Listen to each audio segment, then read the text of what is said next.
ఇప్పుడు బాగా హాట్గా నడుస్తున్న టాపిక్ ఏంటంటేనమ్మా, ఆంధ్రప్రదేశ్లో ఎలక్షన్లు ఎలా జరుగుతాయి?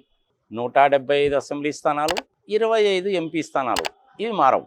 ఎలక్షన్ల మటుకు చాలా హాట్గానే ఉంటాయి. టీడీపీ వాళ్ళు, జనసేన వాళ్ళు పొత్తు పెట్టుకోవడము ఒక పాయింట్. అది 28 అని, 25 అని, 30 అని, ఆయన 50 అడిగాడని, మళ్ళీ అలిగిపోయాడని, మళ్ళీ వచ్చాడని, మళ్ళీ చంద్రబాబు నాయుడు గారే ఆయన దగ్గరికి పోవడము, మాట్లాడడము, so on and so fourth జరుగుతూ ఉన్నాయి. చివరికి ఏం జరుగుతుంది అనేటువంటిది వాళ్ళ ఇద్దరు పార్టీలు డిసైడ్ చేసుకుంటారు, కానీ వేరే వాళ్ళకి ఎవరికీ సంబంధం ఉండదు. వీళ్ళు వాళ్ళ మీద, వాళ్ళు వీళ్ళ మీద దుమ్మెత్తి పోసుకోవడము, ఘాటైన వ్యాఖ్యలు చేయడము, ఎత్తిప్రాసల కోసం ప్రోగులాడడం, ఇవన్నీ చేస్తూ ఉంటారు. సరే, ఇదంతా కూడాను మామూలే. ఫిబ్రవరి 20వ తారీఖు తర్వాత, అంటే ఫిబ్రవరి 20, 2024 తర్వాత మోస్ట్ ప్రాబబ్లీ నోటిఫికేషన్ వస్తుంది. దాని తర్వాత ఎలక్షన్ ప్రక్రియ, నామినేషన్లు, విత్డ్రాయల్స్, డేట్స్, సంగతి సమాచారం ఉంటాయి. మోస్ట్ ప్రాబబ్లీ మార్చి చివరి వారంలో కానీ, ఏప్రిల్ ఫస్ట్ వీక్లో కానీ ఎలక్షన్లు అనేటువంటివి జరుగుతాయి. సరే, దేశవ్యాప్తంగా ఎంపీ ఎలక్షన్లు కూడా జరగాలి కాబట్టి ఉత్తరప్రదేశ్, బీహార్ లాంటి పెద్ద పెద్ద రాష్ట్రాల్లో కూడాను ఎలక్షన్లు అయిపోయిన తర్వాత most probably May first week 2024లో అల్టిమేట్గా రిజల్ట్స్ వస్తాయి. అసెంబ్లీ రిజల్ట్స్ కూడా అప్పుడే వస్తాయి ఆంధ్రప్రదేశ్. మరి ఇప్పుడు పార్టీల పరంగా కనుక చూస్తే ఆంధ్రప్రదేశ్లో నాకు తెలిసినంత వరకు ఉన్నటువంటిది ఇద్దరి మధ్యనే పోటీ. తెలుగుదేశం ప్లస్ జనసేన అండ్ వైఎస్ఆర్సీపీ, వీళ్ళిద్దరి మధ్యనే ఉంటుంది. సరే, వీళ్ళ వ్యూహాలు వీళ్ళకు ఉంటాయి, వాళ్ళ వ్యూహాలు వాళ్ళకే ఉంటాయి. చంద్రబాబు నాయుడు మీద జైల్లో నుంచి బయటకు వచ్చారు. ఆయన మీద కేసులు అనేటువంటివి జరుగుతూనే ఉంటాయి. జగన్మోహన్ రెడ్డి మీద కేసులు జరుగుతూనే ఉంటాయి. రామోజీరావు గారి మీద ఉన్నటువంటి కేసులు జరుగుతూనే ఉంటాయి. ఆంధ్రప్రదేశ్ విభజనకు సంబంధించినటువంటి కేసులు ఎప్పుడూ ఫైల్ చేసినాయి, అవి జరుగుతూనే ఉంటాయి. దాని ద్వారా అవి జరుగుతూనే ఉంటాయి. వీళ్ళ పని ఏదో వీళ్ళు చేసుకుంటూ పోతూనే ఉంటారు. So this is point number 1. Second point, Janasena యొక్క వ్యూహము ఏమిటి? ఆయనకు ఒక వ్యూహం అంటూ లేదు. ఎప్పుడు ఎక్కడుంటాడో తెలియదు. థర్డ్ క్లాస్ లాంగ్వేజ్ మాట్లాడతాడు. ఎజెండా ఉండదు. రేపు ఎలక్షన్స్ అనేటువంటిది నోటిఫికేషన్ వచ్చిన తర్వాత నేను మళ్ళీ ఇండిపెండెంట్గానే పోటీ చేస్తున్నాను అని పవన్ కళ్యాణ్ గారు చెప్పినా కానీ మనం ఆశ్చర్యపడాల్సిన పని లేదు. జైల్లో నుంచి రాగానే ఆవేశంతో ఇద్దరం కలిసి పోటీ చేస్తున్నాం అన్నాడు. తెలంగాణకు వచ్చేసరికి బీజేపీ వాళ్ళతో అంటాడు. బీజేపీ వాళ్ళని ఈయన రమ్మని పిలవలేదు, పొమ్మని చెప్పలేదు. ఎజెండా లేనటువంటి వ్యక్తితోటి ఎవరు కలిసికట్టుగా పోయినా కానీ ఇద్దరికీ నష్టం జరుగుతుంది, కానీ ఎవరికి లాభం ఉండదు. ఇప్పుడు 28 ఇస్తాడా, 30 ఇస్తాడా, 35 ఇస్తాడా, 50 ఇస్తాడా, ఇవన్నీ బేరసారాలు. ఆ ఇచ్చేటువంటి క్యాండిడేట్లో ఎంతమంది గెలుస్తారు? I have my own doubts.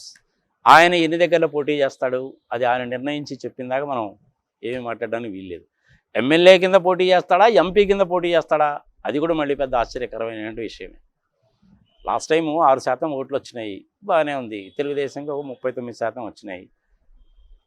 YSRCP వాళ్ళకి ఒక 50.5, 50.4% వచ్చినాయి. అన్బీటనబుల్ ఫిగర్స్ అనమాట.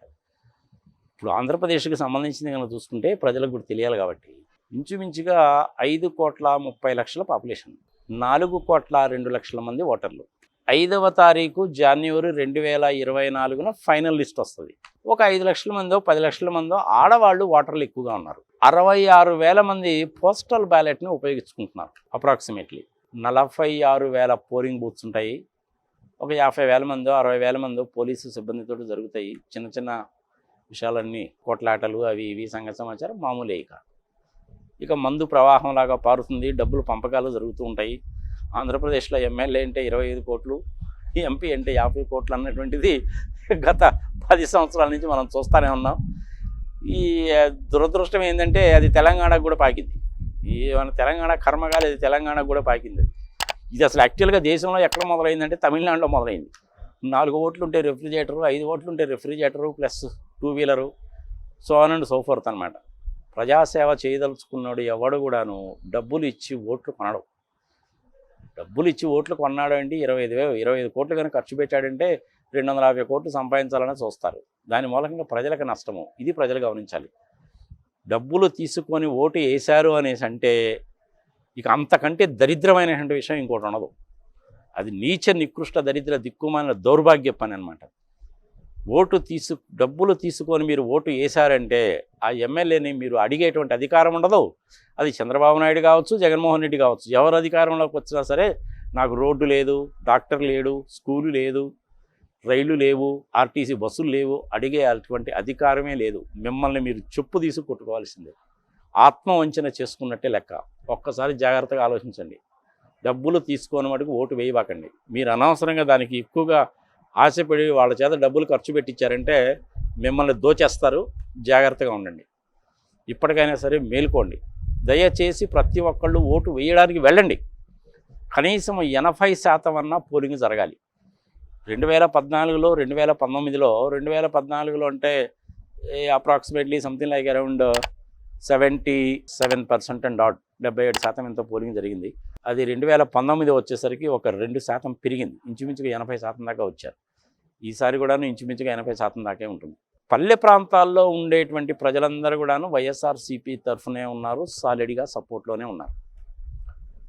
చిన్నటువంటి మున్సిపాలిటీలు అనేటువంటి ఏవైతే ఉంటాయో రాష్ట్ర వ్యాప్తంగా ఉన్నటువంటి ఇంచుమించుగా ఒక 120-130 మున్సిపాలిటీల్లో మిశ్రమ స్పందన ఉంటుంది. ఒకటే ఒక మెగా సిటీ ఉంది, అది విశాఖపట్నం. విశాఖపట్నంలో కూడాను చాలా కాన్సన్ట్రేట్గానే ఉంటాడు. నాకు తెలిసి ఐ థింక్ జేడీ లక్ష్మీనారాయణ గారు కూడాను ఈసారి స్వతంత్ర అభ్యర్థిగా విశాఖపట్నం నుంచి పోటీ చేయబోతున్నారు. Is a good person. పార్లమెంట్లో కూడా అలాంటి వ్యక్తులు ఒకళ్ళో ఇద్దరు ఉండాలని నేను కోరుకుంటాను. ఉండాలి కూడా, అట్లాంటి వాళ్ళు ఒకళ్ళో ఇద్దరు ఉండాలి, కొంచెం గట్టిగా ప్రశ్నించేటువంటి వాళ్ళు. అఫ్కోర్స్ ఆ విషయం అనేది వైఎస్ఆర్సీపీ వాళ్ళకి నచ్చకపోవచ్చు, ఎందుకంటే జగన్మోహన్ రెడ్డి కేసులను విచారించింది ఆయనే కాబట్టి. దయచేసి జేడీ లక్ష్మీనారాయణ గారిని మాత్రం అపార్థం చేసుకోకండి. Is a good friend of mind. మంచి నిలుపు నిబద్ధత ఉన్నటువంటి మనిషి. ప్రభుత్వం ఆయనకు పెనప్పు చెప్పింది, ఆ పని చేశాడు. ఆయన అబ్జర్వేషన్ ఏదో ఉందో అది రిపోర్ట్ రూపంలో ఇచ్చాడు. అంతేగాని అంత మాత్రాన జగన్మోహన్ రెడ్డి ఆయనకి శత్రువు కాదు, ఆయన జగన్మోహన్ రెడ్డికి శత్రువు కాదు. సరే, that is anyhow point number 1. ఇక వాళ్ళిద్దరు పొత్తుల విషయానికి వస్తే అది వాళ్ళ అంతర్గత వ్యవహారము. ఏం చేసుకుంటారన్నటువంటిది మనం క్లియర్గా చెప్పలేము. 31 మార్చి 2024 కనుక అయితే ఏ పార్టీకి ఎన్ని సీట్లు వస్తాయి, ఎన్ని ఓట్లు వస్తాయి అనేది అప్రాక్సిమేట్గా మనం చెప్పగలుగుతాం. ఒక 5-6 సీట్లు అటు ఇటు చెప్పగలుగుతాం, కానీ ఇప్పుడు చెప్పలేం. ఎందుకంటే అనేకమైన మార్పులు వస్తున్నాయి. జగన్మోహన్ రెడ్డి గారు ఎమ్మెల్యేలను మారుస్తున్నారు, నియోజకవర్గ ఇన్ఛార్జీలను మారుస్తున్నారు అనేటువంటిది ఇప్పుడు టాపిక్. అది నియోజకవర్గంలో ఉండే ఇన్ఛార్జీలను మారుస్తున్నారా, ఎమ్మెల్యేలు మారుస్తున్నారా అనే విషయంలో నాకు కూడా క్లారిటీ లేదు. I'm sorry for this. But వచ్చినటువంటి 11 మంది లిస్టు చూస్తే వాళ్ళందరూ కూడాను ప్రస్తుతం ఎమ్మెల్యేలుగా ఉన్నటువంటి వాళ్ళే. అది మళ్ళీ 2వ లిస్టు 3వ లిస్టు అంటున్నారు. అది అప్రాక్సిమేట్లీ 50 దాకా పోయేటట్టు అంటున్నారు. మరి అది ఆయన అంతర్గత విషయానికి సంబంధించింది. ఎవరిని మార్చినా, కొత్త వాళ్ళకి అవకాశం ఇచ్చినా, పాత వాళ్ళని తీసేసినా, పాత నియోజకవర్గాలు మార్చినా, ఏది చేసినా గెలవాలి అనేటువంటిది ఆయన ఆబ్జెక్టివ్. నాకు ఇప్పటి వరకు ఉన్న సమాచారాన్ని బట్టి చూస్తే మటుకు మళ్ళీ వైఎస్ఆర్సీపీ వాళ్ళు గ్యారంటీగా గెలుస్తారు. ఎన్ని సీట్లు వస్తాయి మార్చి 31 అడగండి చెప్తాను. సో ఇక వీళ్ళ ఇద్దరి పొత్తుల విషయానికి కనుక వస్తే పవన్ కళ్యాణ్ గురించి ఎంత తక్కువ మాట్లాడుకుంటే అంత మంచిది. చదువు లేదు, భాష లేదు, దరిద్రమైన 3rd క్లాస్ లాంగ్వేజ్, నిలుపు లేదు, నిదానము లేదు, ఓపిక లేదు, ఒక ఎజెండా లేదు, ఒక గోలు లేదు, ఒక ఆబ్జెక్టివ్ లేదు. ఎప్పుడు ఎవరిని ఎలా ఏ విధంగా ఏ సందర్భంలో తిడతాడో ఆయనకే తెలియదు. ఇక ఆయన పక్కన ఉన్న జన సైనికులకు కూడా ఈ మధ్య విసుగు పుట్టిపోయిందనమాట.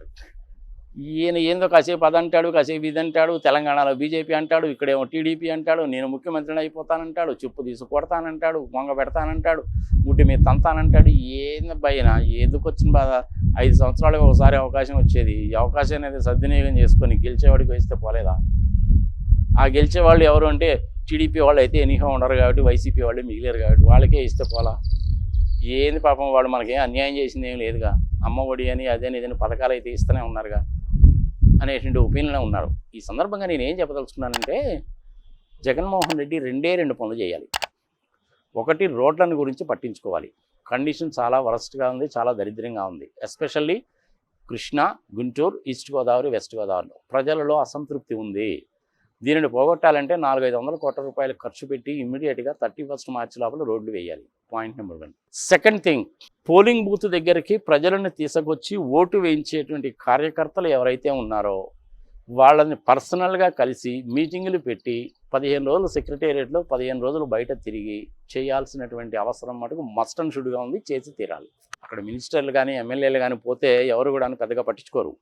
జగన్మోహన్ రెడ్డిని చూసే ఓటేస్తారు. అందుకని జగన్మోహన్ రెడ్డి మస్ట్ అండ్ షుడ్గా కార్యకర్తలను కలవాల్సింది. మండల వైజ్గా కార్యకర్తల్ని కలిసి వాళ్ళని సంతృప్తి పరచాలి. ఒక 10 లక్షల రూపాయల కాంట్రాక్ట్ ఇస్తారా లేదనేది that is a different thing. ఆ పని మటుకు జగన్మోహన్ రెడ్డి చేసి తీరాల్సిందే. ఇది 2వ పాయింట్. ఈ 2 పాయింట్లు జాగ్రత్తగా జగన్మోహన్ రెడ్డి చూసుకుంటే గెలవడం గ్యారంటీ. మరి వీళ్ళ సంగతి ఏమిటి అంటే, వాళ్ళ సంగతి ఏదో కూడా చేస్తుంటారు. ఏదో అన్ని రకరకాలుగా ఎత్తిప్రాసలతోటి మాట్లాడుతూ ఉంటారు. ఏదో పొత్తులు, జిత్తులు, చాణక్యము, కత్తులు, ఈ సంగతి సంవత్సరం ఏదో మాట్లాడుతూ ఎత్తిప్రాతల ప్రాకులాట వదిలే పాపం. చంద్రబాబు నాయుడు గారు 1995-96లో చంద్రబాబు నాయుడు గారికి, ఇప్పుడు చంద్రబాబు నాయుడు గారికి నక్కకి నాగలోకానికి ఉన్నంత దూరం ఉంది. సరే, వయసు పాపం మీద పడిపోయింది. కొడుకు చూద్దామంటేనే ఓ పప్పు. కొన్ని గొప్ప కార్యకర్తలు ఉన్నారంటే వాళ్ళు కూడా లేరు. మళ్ళీ వీళ్ళతో ఇది కాకుండా జనసేనతో కలవడము అంటేనే చంద్రబాబు నాయుడు గారికి నేను ఇండిపెండెంట్గా గెలుస్తాననే నమ్మకం లేదు అని అర్థం. అదే వైఎస్ జగన్మోహన్ రెడ్డికి ప్లస్ పాయింట్ అయిపోతుంది. పోనీ జనసేన వాళ్ళు ఏమన్నా 175 స్థానాల్లో పోటీ చేస్తారంటే వాళ్ళకి అంత సీన్ లేదు. First of all Janasena party మీద, ఆయన అధ్యక్షుడి మీదనే జనాలకి నమ్మకం లేదు, ఆయన మీదనే ఆయనకి నమ్మకం లేదు. ఇంక వాళ్ళిద్దరు కలిసి ఏం చేస్తారు? ఇక చేయగలిగిందంటే ఏమీ లేదు. సో ఎనీహౌ, వేచి చూడవలసినటువంటి అవసరం కూడా లేదు. యాజ్ ఆన్ టుడే పరిస్థితి కనుక తీసుకుంటే ముందస్తు ఎలక్షన్స్ వస్తాయంట, తీసేయి. ఒక నెల రోజులు ఎలక్షన్ ముందు జరిగినంత మాత్రాన పెద్ద నష్టపోయేదంటే ఏం లేదు. బట్ మ్యాక్సిమం 60 రోజుల కంటే టైం ఎక్కువ లేదు. ఈవెన్ జగన్మోహన్ రెడ్డికి కానీ, అటు చంద్రబాబు నాయుడు గారు, ఎవరికైనా సరే కాదు, ఇద్దరు కూడాను పోటాపోటీగానే ఉంటారు. ఒకవేళ జగన్మోహన్ రెడ్డి కనుక ఒక 50 మందిని కనుక మార్చినట్టయితే ఆ 50 మంది టీడీపీలోకి వెళతారంటే అక్కడ కూడా వాళ్ళకి స్థానం ఉండదు. మరి వాళ్ళ పరిస్థితి ఏమిటి? అది జగన్మోహన్ రెడ్డి చూసుకుంటాడు. అది మీకు నాకు అనవసరం. ఆయనకుండే స్ట్రాటజీ ఏదో ఆయనకుంటారు. ఈ పవన్ కళ్యాణ్ గారింటికి చంద్రబాబు నాయుడు వెళ్ళారంట, ఆయన ఆహ్వానించారంటే ఎన్ని మామూలే. ఏమింది అందులో? అంత పెద్ద వయసులో ఉంటే ఆయన ఇంటికి వచ్చి ఆహ్వానించాల్సిన నెసిటీ లేదు. యాక్చువల్లీ ఈయన ఆయన దగ్గరికి పోయి ఉండాలి. సో రైట్, అంటే అన్నీ ఏదో జరుగుతూనే ఉంటాయి. మన లోకేష్ గారి యువగళం అనేటువంటిది ఒక చివరి దశకు వచ్చింది. అది ఆ రోజు ఏదో ఈయన ముందు నేను రానని, తర్వాత వస్తానని రకరకాలుగా చెప్తూ ఉంటాడు. ఇది మనకు తెలియదు ఏముంది, ఆయన అంతే కదా. పొద్దున చెప్పింది మధ్యాహ్నం చెప్పడు, మధ్యాహ్నం చెప్పింది సాయంత్రం చెప్పడు, ఇవాళ చెప్పింది రేపు చెప్పడు, రేపు చెప్పింది ఎల్లుండి చెప్పడు. ఎందుకంటే ఆయన మీద ఆయనకే నమ్మకం ఉండదు. చదివింది 10th క్లాసు, 2 లక్షల పుస్తకాలు చదివానంటాడు. 2 లక్షల పుస్తకాలు చదివిన మనిషి ఆ రకమైన 3rd క్లాస్ లాంగ్వేజ్ మాట్లాడతాడా? ఇప్పటి వరకు ఆయన ఎజెండా ప్రకటించలేదండి. నాకు అది ఆశ్చర్యం వేస్తుంది. నీ ఎజెండా ఏంటో చెప్పాలి కదా. ఆ ఎజెండా అనేటువంటిది చెప్పడం. ఎంతసేపటికి జగన్మోహన్ రెడ్డి తిట్టడానికే పార్టీకి పెట్టినట్టుగా ఉంటుంది ఆయన behaviour. I'm very sorry to say this. Anyhow, వేచి చూద్దాము. అంత చేటు వేచి చూడాల్సిన పని ఉంది అని కూడా నేను అనుకోవట్లేదు. మరొక్కసారి జగన్మోహన్ రెడ్డి గారు గెలవడము గ్యారంటీ. ఒక 10-15 సీట్లు తగ్గినప్పటికీ అధికారంలోకి రావడం కూడా గ్యారంటీ. వీళ్ళు ఎన్ని ఎత్తులేసినా, ఎన్ని జిత్తులేసినా కానీ పల్లెటూళ్ళల్లో ప్రజలు ఆయన వైపే ఉన్నారు కానీ ఈయన వైపు లేరు.